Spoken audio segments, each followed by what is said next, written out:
So students have to remember to do two different things when they get into Schoology. The first thing they only have to do once, and that is they have to set up their Office 365 account.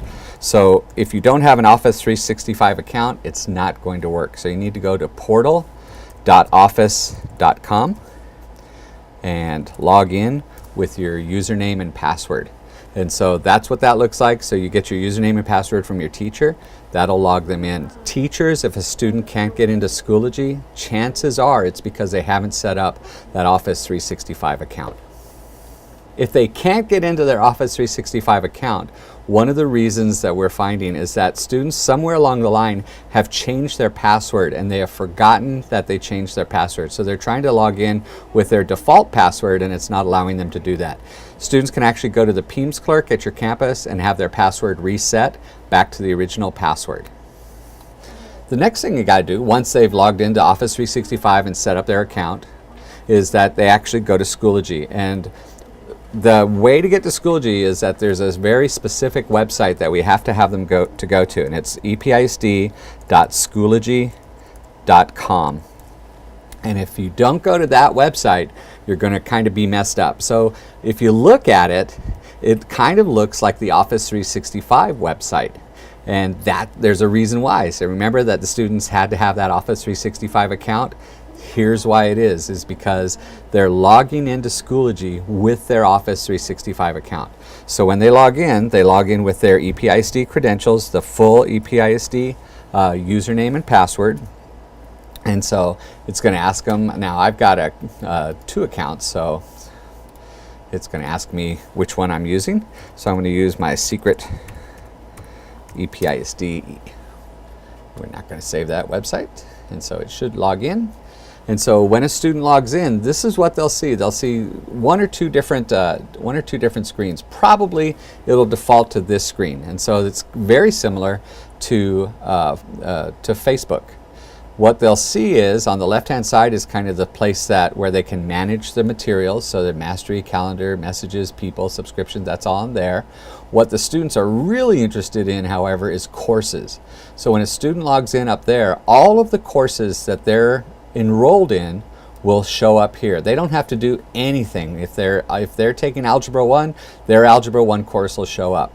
If you're a teacher, your courses will automatically show up right here. So you don't have to do anything. You don't have to add a course. All you have to do is add materials to your course.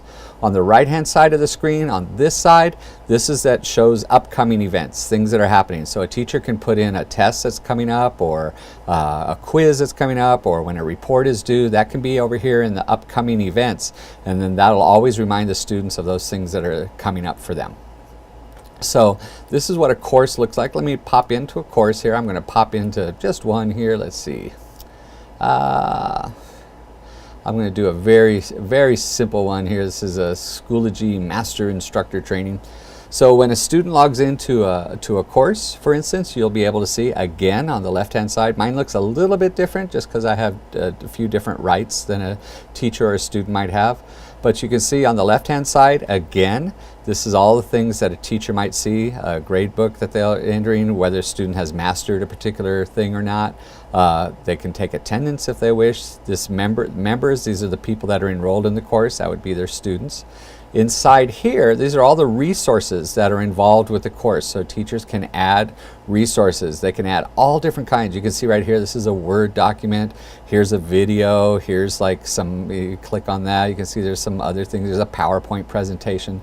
So there's all these different things that you can add into your courses to have students do. You might check on exactly how to schedule these things so they don't all show up at once. If you don't want them to, you can have them all show up at once, but you can also have them show up when you want them to show up. So say for instance you only want the day one agenda to show up on day one or only be there for a week, you can set the timeline for that. To add materials, all you have to do is go up here and add materials. So a teacher would be able to see the add materials. A student wouldn't be able to see the add materials. So you can see here's the add materials, and then on this side these are some things that they could add materials from. So there's lots of different things that a student can be using, that a teacher can be using, but that's really the basics of Schoology. That's what a course looks like.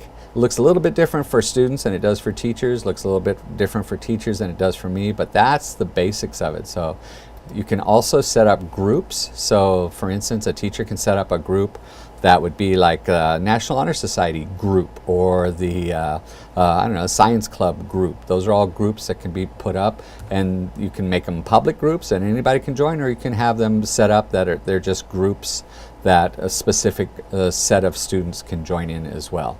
And then in resources here, there's all different kinds of resources that are available in Schoology. There's public ones that the whole Schoology environment uses, and there's also ones that you're using, your own personal ones. Then of course some kind of group. So say for instance, all the science teachers at a high school, that's a group.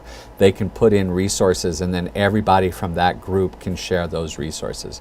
So that's kind of like a real basic overview of Schoology. It's a really cool tool.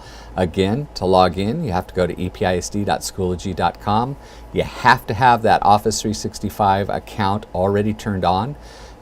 And once you do that, you're good to go. We're really happy to see that in the first week, over 23,000 of our students have already logged into Schoology and are using it, and over 3,200 of our teachers are already using it. So that's a great start for use in Schoology. I like Schoology because it allows me to organize the way I teach. It allows me to create my lessons and then keep them organized in the future, so that my students have access to them, but then I can also go back and reuse them for the next year after I tweak them and update. And for someone who doesn't like to keep big file cabinets, I really love Schoology. And then the groups, the way we can work beyond just our own PLC, but actually work with different campuses as we can grow this resource and put more and more tools and assignments and test banks in those groups. It'll be even easier for teachers who have not used Schoology to come along and then access all those resources that are available for them that have been made by other teachers. And unlike some of the other systems we've experimented with before, this will be resources that have actually been used by EPISD teachers. I think my students really like having access to the online learning management system, because it allows them to access their assignments even when they've missed a class, or maybe they're on a sports trip. They can know that they can access those assignments remotely and complete them at home, or maybe at the hotel if they need to, if they have some extra time. But they know they're not going to get behind, and they know they're not going to miss something really important. It'll be there waiting for them. And it makes my life easier, because when they ask, what did we do? I just tell them, check Schoology. That's where you'll find your assignment.